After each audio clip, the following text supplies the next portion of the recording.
بتوانم وەڵامی پێویستان بۆ وەربگرمەوە. کاک کاردۆ، من دەمەوێت بزانم هەوڵی بزوتنەوەی گۆڕان چیە بۆ تێپەڕاندنی ئەم دۆخە، بەڵام لە ئێستادا بۆ خۆتان پرۆژەیەکتان هەیە کە پرۆژەیەکی تاکە کەسیە بۆ تێپەڕاندنی ئەم دۆخەی ئێستا یارێمی کوردستان و پرۆژەیە چۆنە حەز دەکەم بە کورتی سەرنجێکی لەسەر بدەیت؟ بەڵێ بەگشتی بزوتنەوەی گۆڕان لەگەڵ ئاساییکردنەوەی وەزعەکەیە، ئەمە بۆ ئەوەی کە بتوانین گفتوگویەکی ڕاشکاوانە بکەین لەسەر ئەو کێشانێکە لە کوردستان و ئەو قەیران تەنگژەی هەیە لە کوردستان تێیپەڕێنین. بەنسبەت ئەوەی ئەو هەوڵانەی دەدرێن، ئێمە پێمان وایە ینی لەو پرۆژانەی کە وەکو ئایدیایەک یا وەکو بڵێن بۆچوونێک بۆ چارەسەرکردنی ئەو قەیران تەنگژەی لە کوردستاندا هەیە پێشکەشمان کردووە. من پێم وایە لە کوردستان لە دوای ڕاپەڕین یەکێک لە کێشە بڵین بنەڕەتیەکانی دابەشکردنی دەسەڵات بووە و هەمیشە ئەم کێشەیە هەبووە و بە قۆناغی جیاجیا قوڵتر بۆتەوە، یعنی بۆتە بەشێک لە کێشەی حکومڕانی ئێمە لە کوردستاندا و ئێستاش تەنگژە و کێشەکان زۆر قوڵتر بوونەتەوە. پێویستی بەوەیە کە چارەسەر بکرێت. زۆر ئایدیا و فکرە و پرۆژە هەیە. ئێمە وەکو بەشێک لەو هەوڵانە پێمان وایە پێویستە چارەسەرێکی بنەڕەتی سیستەمی سیاسی کوردستان بکرێت و ئەمەش پێم وایە ئەم پرۆژانە لە دۆخی دوای ئاسایی بوونەوە دەتوانرێت مناقەشەی لێ بکرێت. ئەمە بۆ شێوەش کە هەموو لایەنە سیاسیەکان دوای دەوڵەمەندکردنی دوای پێشنیاری خۆیان پێشوازی لێ بکەن کە پێشم وایە ئەم پرۆژەیە بۆ تاکیدکردنەوە دەڵێم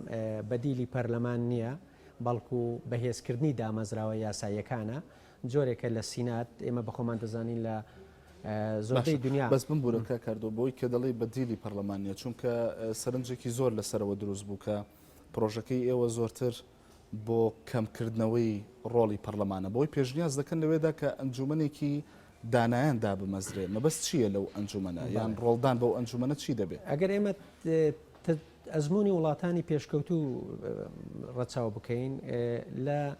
زۆر وڵاتان لە ئەمریکاوە بگرە، لە ئیتالیا بگرە، لە هیندستان بگرە، لە بەلژیکا بگرە، لە زۆربەی وڵاتان دوو ئەنجومەنیان هەیە و لە عێراقیش لە دەستوری عێراقی ئەنجومەنی هەرێمەکان هەبوو، بەڵام تا ئێستا دروست نەکراوە، هەم بۆ هاوسەنجی ڕاگرتن هەم بۆ دەرفەتی یەکسان، زۆرجار لەسەر بنەمای دانیشتوانە، زۆرجار لەسەر ئەساسی جوگرافیە. لەبەر ئەوە ئەمە پێمان وایە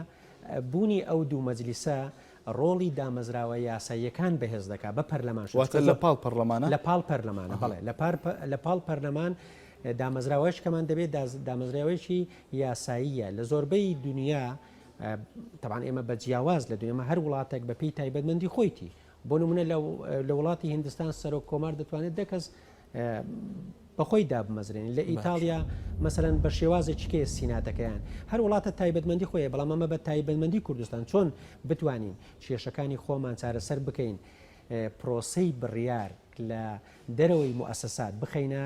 ناو چارچێوەی دامەزراوەکان. یعنی ئێمە لە کوردستاندا هەندێک کێشەمان هەیە بە حکمی بزوتنەوەی ڕزگاری خوازی کوردستان و بوونی شۆڕش، هەندێک کەسایەتیمان هەیە بە بێ پۆست ڕۆڵیان هەیە لە بڕیاردا دوور لە دامەزراوەکان. بۆی ئەمە بمانەیە بچینە چوارچێوەی یاسایی، پێویستە ئەو کەسایەتیانش بگوازینەوە ناو ئەو پرۆزەیەوە ئەو دامەزراوانە بتوانن لە پرسە مەسیریەکان و نیشتیمانیەکان بڕیار بدەن کە ئەمە تەسیر دادنێ بۆ ئاڵوگۆڕی دەسەڵات لە کوردستاندا کە کارێکی ئەستەمان نەک لە کوردستان لە ناوچەکە بە شێوەیەکی ئاشتیان. باشە، سوپاس کاک کاردۆ. دێمەوە سەر ئەو پێشنیازی کە گرتوتانە لە پرۆژەکەدا، مەسەلەی ئەنجومەنی دانایان. ئەمە ئەنجومەنە چۆن دەبێت؟ لەلایەن خەڵکەوە هەڵدەبژێرێ یان ئەنجومەنێکە لە سەرکردی لایەنە سیاسەکان هەڵدەبژێرن یان بۆ خۆی ئەو پێوانە نەچین کە خەڵکی دانا دەبنە ئەندامی ئەو ئەنجومەنە؟ سەرەتا ئەمە گرفتمان لە ناوەکە نیە، ینی هەر ناوەشی لە دەنەی، بەڵام گرنگەوەی بەلامانەوە گرنگە کە سینات تێکی تر یا ئەنجومەنێکی تر هەبێ کە دەبێتە پاڵپشتێکی بەهێز بۆ پەرلەمان وەکو مەرجعی باڵای هەم پرسە چارەنووسازی و دەستوریەکان. بەس ئۆتۆماتیکە ئەمە ئەتراف نییە بە لاوازی پەرلەمان لە ئێستادا؟ نا، ئێمە هەمومان ئەوە دەزانین لە پرۆسی سیاسی لە کوردستاندا تا ئێستا ڕۆڵی حەزب ینی بڕیاری لە پرۆسی سیاسی کەوانی بەشدارن هەموو لە ناو پەرلەمانی و بڕیارەکان لە ناو پەرلەمان نادرێن، لەبەر ئەوە لە دەرەوەی پەرلەمان دەدرێت. ئێمە چۆن دەتوانین ئەم پرۆسەی دەرەوەی پەرلەمان بگوازینەوە ناو پەرلەمان، ینی چۆن بەشێکی تر زیادکەین ببێتە بەشێک لە پەرلەمان ببێتە بەشێک لە مەرجعی باڵای سیاسی پێمان وایە ئەمە یەکێکە لەو ڕێگەیانەی دەتوانێت هاوکار بێ بەوەی کامە لە کوردستاندا ئیتر پەرلەمان ڕێچکەی شەرعی خۆی بگرێ ڕێز لە یاسا بگرین لە سەروەری یاسا بگرین ڕێز لە نوێنەرانی میلەت بگرین بە شێوەیە کە یاسا لە کوردستاندا سەروەر بێ ئێمە پێمان وایە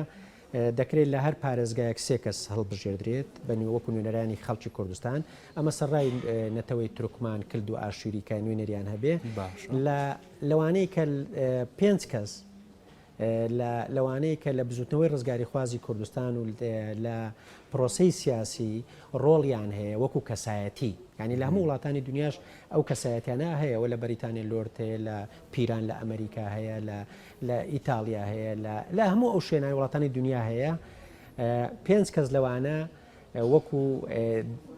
بڵین بەشداری کاریگەر و پێگەی بەهێز لە بەرگری نیشتیمانی و لە نیو سەدە لە خەباتی نەتەوەیی کردویانە و ڕۆڵیان هەیە لە پرۆسەی بڕیار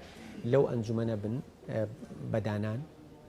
واتە بە هەڵبژاردندا بنرێت نەخێر بەداناندا بەدانان کەسا بەس ڕەزامەندی پەرلەمانی لەسەر بێ ڕەزامەندی پەرلەمانی لەسەر بێ ئەم بابەتە یاخودەم پرۆژەیە دراوەتە بزوتنەوەی گۆڕان یان هەروەک پرۆژێکی تاکە کەسی دەمێنێتەوە خۆ دەزانانی من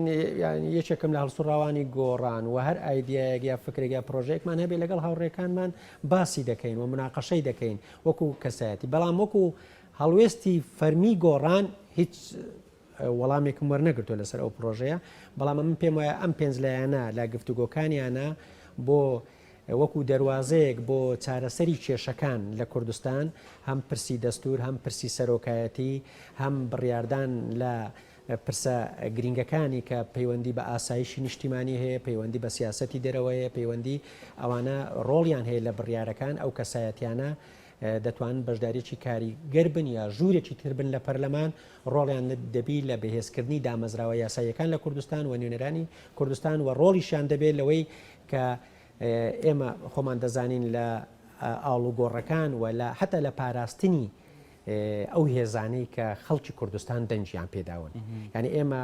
هەمیشە لە لێکترازانەکانە لە ترسمان هەیە لە جارێکیکە لە بیرکردنەوە لە یەکتر سڕینەوە لە دروستکردنی شەڕی نەخوازراوە یعنی ئەم مەترسیە بەتایبەتی کورد ئێستا یعنی لە دەرفەتێکی کەم وێنەدایە لە ناوچەکە کە بتوانێت ئەم هەلە بقۆستەوە و نەچێتەوە خاڵی سفر یعنی بەڵکو هەنگاو باوێ بۆ دەربازبوونی قەیرانەکانی بە ئاراستەی دروستکردنی قوارەیەک ینی بەداخەوە ئێمە بە حکمی زاڵی عقلیەتی حزبی و بە حکمی ینی دەتوانم بڵێم گەڵاڵە نەبوونی ئیرادەیە کە بتوانی ئاڵوگۆڕی دەستەڵات بە شێوەیەک بکە و پارێزگاری لە بەرکەوتەی هەڵبژاردننی یەکتر و پێکەوەژیان یەکتر سەرڕای جیاوازەکان بکە گرفتی گەورەی لێ دروستکردین لەو دابشکردنی دەسەڵاتە من پێم وایە ئەمە دەبتە بەشێک یا دەواازەیەک بۆ گفتوگۆکردن لەسەر چارەسەرکردنی کێشەکان باشە لە ڕابردووە سەرنجە دروست بوو لەسەرەوەی کە ڕەنگە ئەگەر پەرلەمان نەتوانێت هەموو قەرارەکانە لای خۆی کۆبکاتەوە هەموو بڕارەکان لای خۆی کۆبکاتەوە ئەوەیە کە خەڵکی خاوەن بڕیاری ناو حیزبەکان ناچنە ناو پەرلەمانەوە ینی بۆ خۆیان ئامادەنین وەکو پەرلەمانتار حزوریان هەبێت لە ناو پەرلەمانی کوردستاندا ینی ئەم بابەتەش هەر ئەوە نییە تۆ دەتەوێت و خەڵکانی کە خاوەن قەرارن لە ناو حیزبە لەبەرەوەی ناچنە ناو پەرلەمانەوە بێن لە ئەنجومەنێکی دیکەدا شەرعێتیان پێ بدرێ و لەوێەوە بتوانن بڕیار بدەن بە هاوکاری لەگەڵ پەرلەمان وانە بەڵێ ئێمە ینی ئەزمونمان هەیە پاش 24 ساڵ لە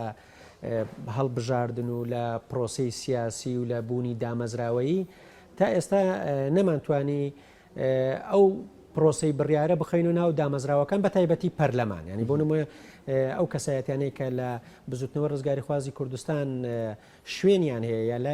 لەلایەن لایەنە سیاسەکان پێگەی سەرکردەی دەستڕۆیشتون و جۆرێک لە لای حیزبەکانی خۆیان دەتوانم بڵێم کاریزمایی و سمبولیان هەیە ئەوانە ئەگەر لە پۆستی بڵین حکومیش نەبن ڕۆڵیان هەیە لە بڕیارەکانە بۆیە ئەگەر ئێمە بمانەوێ بە ستراتیژێکی بڵین دروست ببینە خاوەن دامەزراوەی پێویستە ئەو کەسایەتیانە لە ناو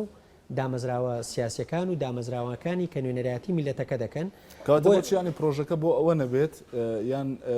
پلانە لە پێشینەکەەوە نەبێت کە ئەم کەسایەتیانە بچنە ناو پەرلەمانەوە هاوشێوەی پەرلەمانەکانی دنیا ینی هاوشێوەی پەرلەمانی عراق بۆ نمونە کە خەڵکی یەکەمی هەموو حیزب سیاسەکان لە ناو پەرلەمانی عراقدان بۆچی پرۆژەکە ئەوە نەبێ بۆچی بەدوای ئەو بەدیلەدا بگەڕین کە ئەنجومەنێکی دیکە هەبیانی ئەساسەن بۆچی یعنی ئەوەی ئەترافکردنە بەوەی کە پەرلەمان لاوازە و ئەم خەڵکانە هەرگیز چاوەڕێ ناکرێت کە بچنە ناو پەرلەمانەوە لەبەرەوە دەبێ بیر لە دروستکردنەوەی ئەنجومەنێک بکرێتەوە لە زۆر شوێنی دنیا بۆ هاوسەنگ ڕاگرتن و بۆ بڕیارێک کە لە مەسەن لە بەریتانیا خۆ دوو ئەنجومەن هەیە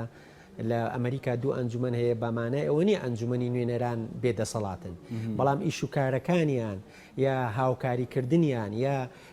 با بڵێم سروشتی کۆمەڵایەتی و کەلتوری ئەو وڵاتە کەلتوری سیاسی یعنی ئەمە هەندێک جار هەیە بە پێشنیاری نیەت باشی بەخواز ناکرێت ئەمە لە 22 ساڵ نەمانتوانیەوە بکەین بەڵام جارش کەشتاکیت لەوە دەکەمەوە بە هیچ شێوەیەک ئەمە پێگەی پەرلەمان وەکو نوێنەرانی خەڵکی کوردستان لە بڕیاردان لە هاوبەشی کردن لە بڕیارەکانی بڵێن ئەو ئەنجومەنە نەکەم ناکاتەوە بەڵکو بەهێزی دەکات بە هاوبەشی و پێکەوە بڕیارەکان دەدەن کە دەبێتە یارمەتی دەری بەهێزکردنی دامەزراوەی یاسایی لە کوردستان بە شێوەیەک وەکو هەموو وڵاتانەی پێشکەوتون ینی لە ئیتالیا ئەو هەیە لە ئەمریکا هەیە لە بەلجیکا هەیە لە هیندستان هەیە لە عێراق مەجلیسی ئیتیحادی ئێستا یەکێک لە کێشەکانی عێراق نەبوونی ئەو مەجلیسی هەرێمەکانە کە دروست بووە کە پەرلەمان ناتوانانی ئەو ڕۆڵە ببینی بۆ هاوسەنگ ڕاگررتنی ینی زۆر جار سروشتی سیستەمەکە بۆ منە حتا لە ناوچەکانیش کاتێ بە یەکسانی دوێنەریان دەبی بڵێن لە ئەمریکا بە ویلایەتەکان یەک نوێنەریان کە ڤیتۆیانی هەر ویلایەتێک لە بینی جنوب یا شیمال بڵێن هەژاری یا دەوڵەمەندی هەیە ئەوان هاوسەنجی ڕدەگرین لای ئێمەش کێشەی سیاسیمان هەیە کێشەی دابشکردنی دەسەڵاتمان هەیە پێمان وایە ئەو ئەنجومەنە دەتوانێت ئەو ڕۆڵە بجێڕێ و ئەو هاوسەنجێ دروست کاتەوە لە پەرلەمان و هەردووکیان بکاتە دامەزراوەیە کە خزمەتی سەروەری یاسا و ئاڵوگۆڕی دەسەڵات دەکات.